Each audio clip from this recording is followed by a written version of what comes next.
The Scandinavian Star, a ferry cruise ship that carries thousands of passengers and vehicles safely across the seas for nearly 2 decades. Then, a normal crossing turns into a floating fireball, a hell on water for nearly 500 people in just 45 minutes. Now, 2:20 a.m. On deck 5, 3 decks below the captain, Jan Harsem is startled awake by his pregnant wife, Christine. Their young son, Halvor, is also about to be shocked from slumber. And then I see Christine leave the cabin. And I pick up Halvor on my arm and hold him. The moment I get out into the corridor, I realize I've come straight from a deep sleep into something I really cannot comprehend. Because I cannot see anything. There's smoke everywhere like a thick, thick fog. So I can't even see the walls of the corridor around me. Jan grabs his son and runs through the thick smoke, relying on his memory of the ship's layout. He can't even see his wife Christine, who leaves the cabin just seconds before him. 7 a.m. Firefighters have been on board the Star for an hour and a half, searching for survivors. When they reach the rear section of Deck 5, they are horrified to discover dead bodies everywhere. It was like the gates of hell. People were lying all over the place in the corridors. We broke down the doors so we could get into other places. And there were people lying on their beds, in the lavatories, in the showers.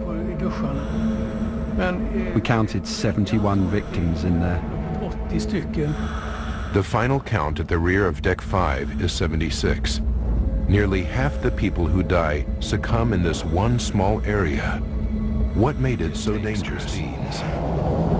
Investigators now understand what the victims faced trying to escape from the Scandinavian Star.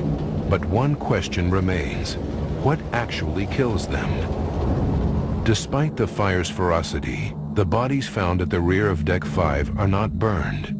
So if it isn't the flames, what is it that claims the lives of so many victims? The investigators' attention is drawn to the thick smoke generated by the burning wall linings that fill the interior. Their experiments reveal that the smoke on the Scandinavian Star is incredibly toxic. Not only does it contain carbon monoxide, but something equally deadly: hydrogen cyanide. Hydrogen cyanide is a rapid killer, and if you know some history, you know that that was the same gas Hitler used against the Jews in the concentration camps. So it's a real killer. When hydrogen cyanide and carbon monoxide are inhaled together, the combination is devastating. Of the 158 victims, all but 10 perish by breathing the deadly smoke.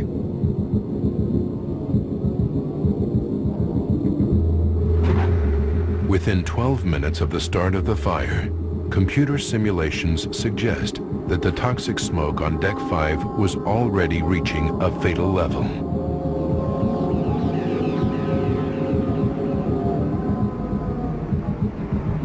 We reckoned that when the captain got a message of the fire, saw this light comes up on this board, the situation was critical already for the people on board.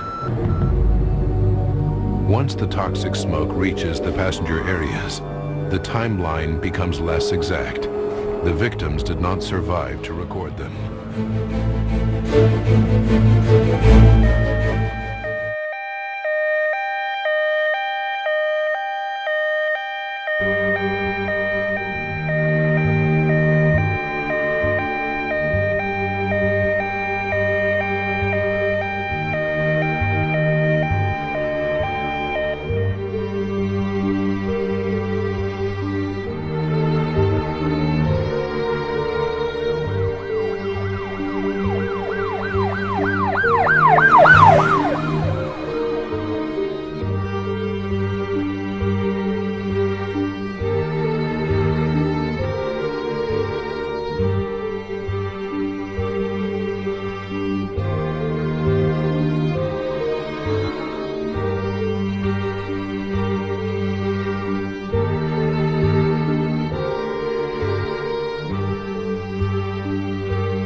nedenfor. Med tanke på But I was met with such a mighty burst of smoke that came up the stairs that I remember the thought occurring to me that if I do not turn around and go back up now, hvis jeg ikke then Halvor will lose.